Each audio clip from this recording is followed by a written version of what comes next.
Um período como esse, 2017, século XXI, a gente voltar para a era medieval. Nossa, e ontem aqui no Rio de Janeiro foram fatos absurdamente lamentáveis, né? Os 2 jogos no Rio de Janeiro, os 2 com problema, com segurança, com desordem, com bagunça, com um cidadão morto, pessoas machucadas, um absurdo total o que a gente viveu nesse final de semana. Sem contar que no sábado, no jogo do Internacional, eles quebraram tudo de novo. A gente vai falar sobre isso. A gente vai falar sobre isso também, sobre a confusão lá no Beira-Rio. Mas antes de falar sobre o tumulto, né, e as consequências gravíssimas que o Vasco deve colher aí pela frente, vamos falar de bola, vamos falar do jogo. Porque o Flamengo conseguiu um resultado importantíssimo dentro da casa do seu maior rival, venceu por 1-0 e olha que atuação, hein, Paulo Lima, do Everton Ribeiro, hein? Os 2 Everton, né? Os 2 jogaram muito bem, né? O outro lá pelo lado esquerdo, autor do gol. O Flamengo sobrou no jogo. Queira ou não queira, o Flamengo sobrou. Teve jogo segundo tempo, primeiro tempo. Amarrado, feio, mas muito tenso, né, Pascoal? Um jogo muito tenso por tudo e aquilo que envolve um clássico como o Vasco da Gama e o Flamengo, principalmente se tratando de São Januário, momento adverso dentro do clube, né? Questão política, enfim, tudo aquilo que a gente vai falar daqui a pouquinho. Mas o Flamengo na bola foi muito mais eficiente, né? Com o Everton Ribeiro jogando com qualidade, o Everton pelo lado esquerdo, né? O próprio Paulo Guerreiro sendo caçado em campo, que apanhou o peruano nesse jogo, foi impressionante. E o Flamengo teve a oportunidade, depois de fazer o primeiro gol, de fazer 2, 3 e seguir com uma goleada histórica dentro de São Januário. Até usou demais de salto alto o Flamengo depois do primeiro gol. Podia ter feito muito mais, mas é triste, lamentável, já que daqui a pouquinho a gente vai falar sobre isso, né? Mas na bola, a supremacia do Flamengo ficou evidente. Ficou muita superioridade mesmo nesse segundo tempo, Pascoal? No segundo tempo, o Flamengo criou mais, foi mais efetivo, o Flamengo teve mais criatividade no meio-campo, Diego fez uma boa partida, enfim, o time do Flamengo teve ótimas soluções, poderia ter feito 2, 3 gols, é só você contar quantas oportunidades o time do Flamengo teve. Perdeu gols incríveis cara a cara, teve uma que o Damião dá uma parada na bola por Everton Ribeiro. Dá de calcanhar, a perna direita dele mete no gol, exatamente. Isso daí é o gol do Flamengo. O pequenininho Everton no meio do gigante. Jogada do Everton, hein? Everton Ribeiro. Mas o come que ele dá no lateral, ó. Dá uma olhada no come que ele dá no lateral. O cruzamento, assistência. Preciso. Impressionante. Aliás, 3 jogos no Brasileirão, 3 assistências. Diretas para gol. Tudo bem, lá contra o Bahia, mas pareceu um chute torto. Mas caiu no pé do Berrio, o Berrio fez o gol. Lógico. Mas o Everton Ribeiro, nesse quesito aí, garçom, tá com 100% de aproveitamento. Essa é a bola que o Damião perde. Essa é a bola, olha lá. Muita firula, né? A deixadinha, né? Você queria que ele emendasse? Lógico, né? O homem de área tem que virar o corpo ali e meter essa patada nela. Paulo Lima, o Flamengo assumiu a vice-liderança superando o Grêmio. Hoje, o Flamengo na bola, na técnica, é aquela maior ameaça à liderança do Corinthians? O Corinthians está imbatível nessa história, né? Eu dei uma secada no Corinthians contra a Ponte para dar uma equilibrada no campeonato, para dar um brilho e ressaltei que o Corinthians era amplo favorito também, mas está difícil de vencer o todo-poderoso Timão jogando onde quer que seja, né? O Corinthians tem 2 empates apenas na competição, é líder isolado. O Flamengo cresce. Eu ressaltei aqui com a chegada do Everton Ribeiro, depois da participação dele, que hoje no futebol brasileiro, só o Flamengo tem essa qualidade de ter 2 homens de tanta qualidade no meio campo para frente como o Everton e como o Diego. Esses 2 aí, entrando num esquema de muita personalidade de jogo, força técnica e força ofensiva, o Flamengo tem força para assim como eu acho que o Cruzeiro também vai ter qualidade, o Grêmio passa um momento de estabilidade, mas é de chegada. O difícil é tirar o cara lá de cima do topo, né? Tá difícil de dar um tombo no Corinthians, né? Tá muito difícil. O Flamengo tem força, o Flamengo acho que vai brigar, vai chegar. E o que marcou realmente esse clássico foi a confusão depois da partida com a torcida do Vasco da Gama. Veja na reportagem do Juliano Lima as cenas que foram absurdamente lamentáveis. Cenas lamentáveis. O clássico dos milhões e uma triste imagem fora do futebol. Vasco e Flamengo, mais de 19 mil torcedores. E no final do jogo, uma arquibancada como praça de guerra. Invasão na cabine de imprensa, policiamento com dificuldades para conter o público, tiros de bala de borracha. Os torcedores do Flamengo por mais de 2 horas aguardando para deixar o estádio. Tentativa de agressão e invasão na cabine de imprensa. Os jogadores do Flamengo demoraram para deixar o gramado por medida de segurança. O cordão de isolamento da Polícia Militar foi feito. Eles tiveram que descer correndo o túnel de acesso para o vestiário. entre objetos jogados do gramado, como copos e até cadeiras. Depois das cenas lamentáveis, o presidente Eurico Miranda concedeu uma entrevista coletiva no gabinete. Eu cheguei, inclusive, a sugerir que nós fizéssemos o jogo com torcida única. A PM não quis seguir atender esse pedido. Eurico reforçou o pedido de desculpas e deixou claro que São Januário vai continuar recebendo partidas no estádio. Lembrando que tem mais um clássico por aqui, contra o Botafogo. Eurico deixou claro também o que aconteceu foi premeditado. Eu tenho certeza que é algo que já estava preparado. Isso era algo que vinha sendo feito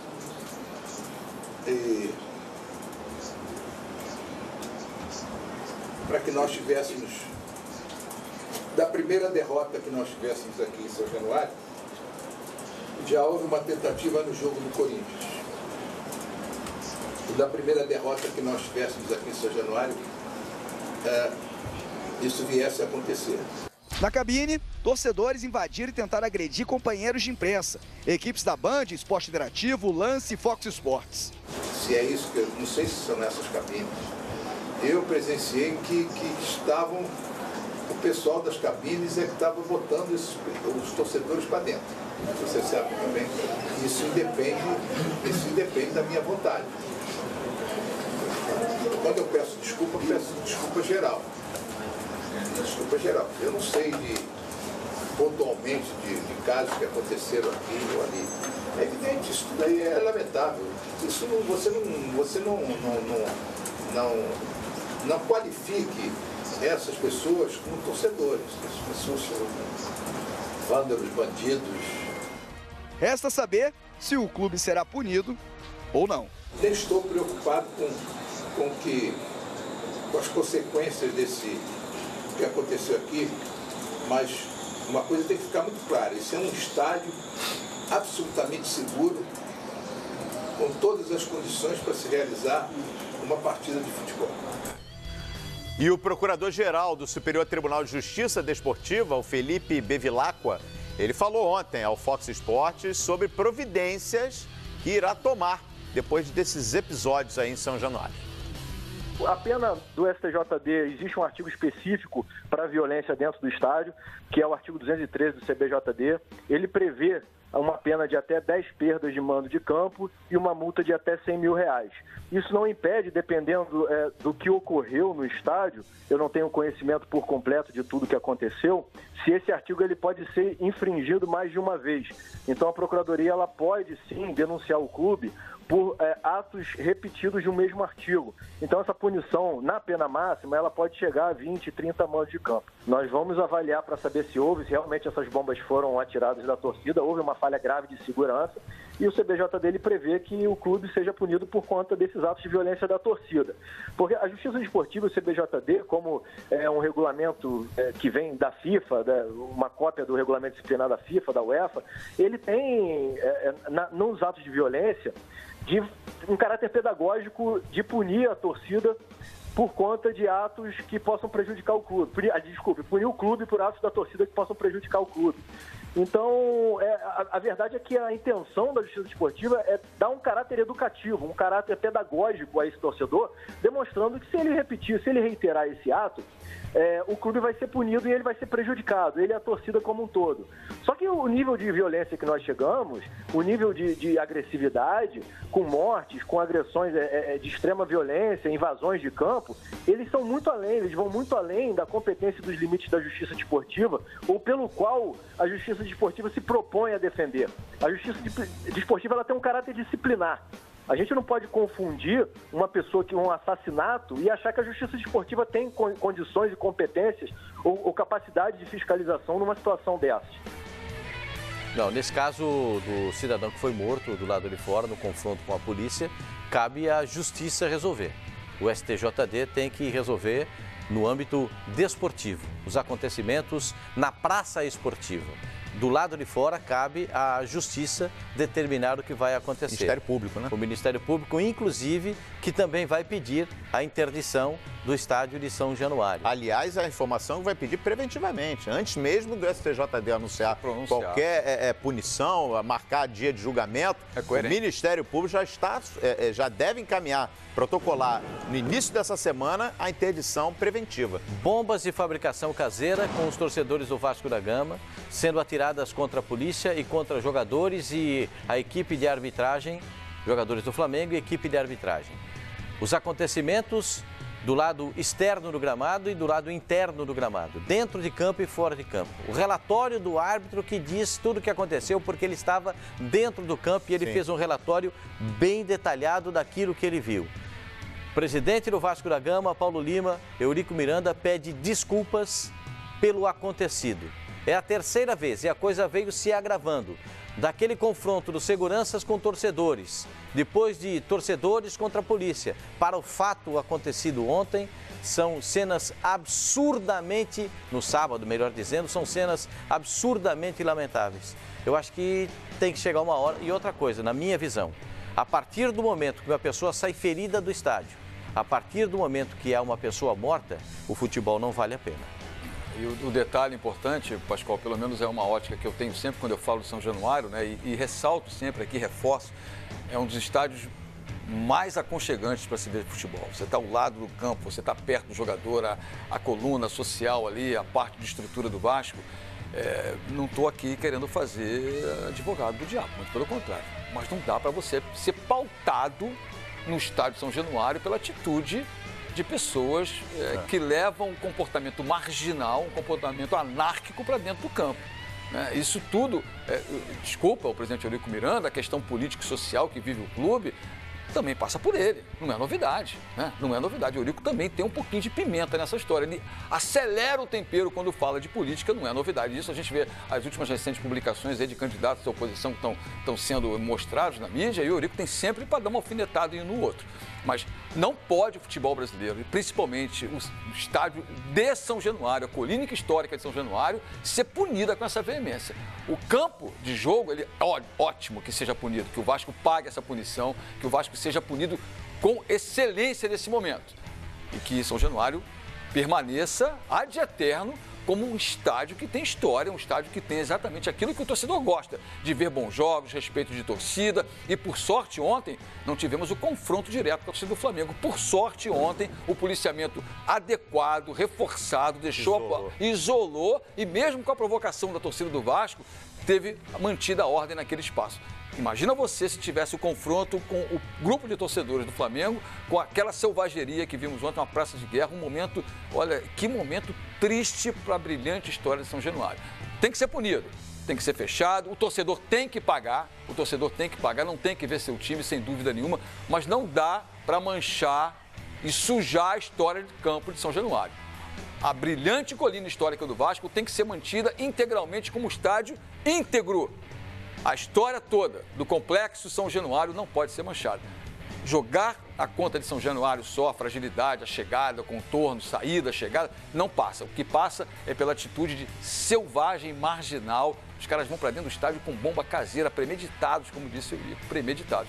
E aí o Vasco está se pautando de que a Polícia Militar não fez uma fiscalização correta. Como? Dá para jogar pelo muro. São Januário, quem conhece, dá para jogar pelo muro. Qualquer lugar de São Januário se joga pelo muro, qualquer coisa que se O próprio Major, tem como.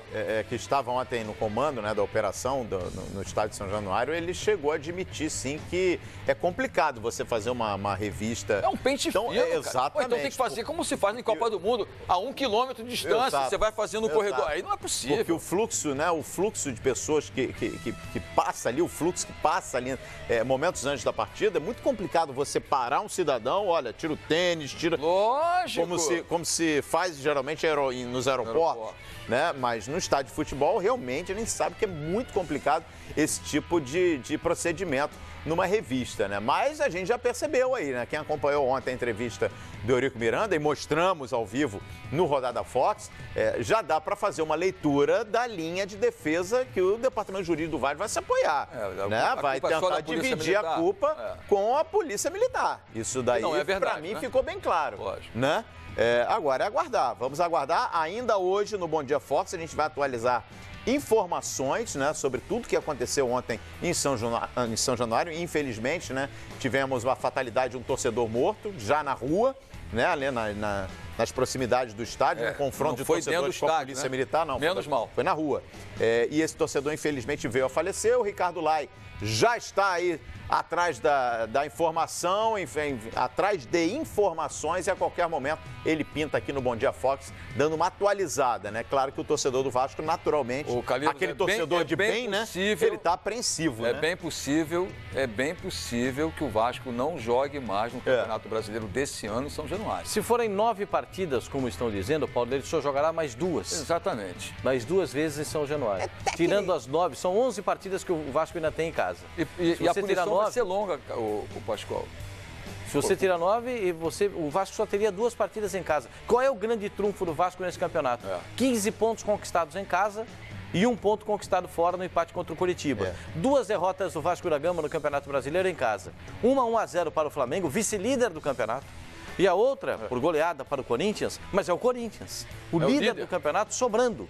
Então, gente, não justifica. Não tem motivo para isso. Não justifica. Não tem motivo para isso acontecer. Não há motivo. Não tem como. Não sei por que isso está acontecendo no Vasco da Gama. Aí entra novamente aquela situação. Nós precisamos de uma investigação muito mais apurada por parte da polícia, porque a violência, ela é descabida. Ela não cabe nesse instante. O Vasco é o 6º colocado no Campeonato Brasileiro. O Vasco não está... Se fosse o São Paulo, então, o que ia acontecer? Na penúltima colocação do campeonato, o Vasco perdeu 2 jogos em casa. A medida é completamente desproporcional. O que os torcedores estão fazendo, e aí o Paulo tem razão, não são todos.